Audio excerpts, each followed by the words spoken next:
It's an honor to stand before you today at the HOMAG Treff 2024.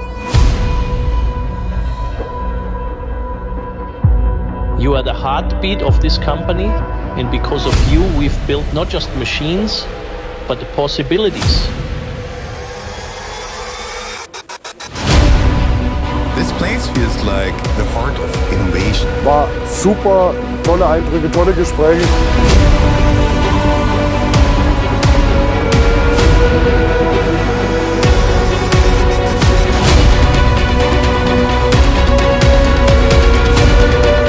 The precision, the automation, it's breathtaking. Ich hätte nicht gedacht, dass wir dieses Jahr, ja muss man schon fast sagen, so überrannt werden.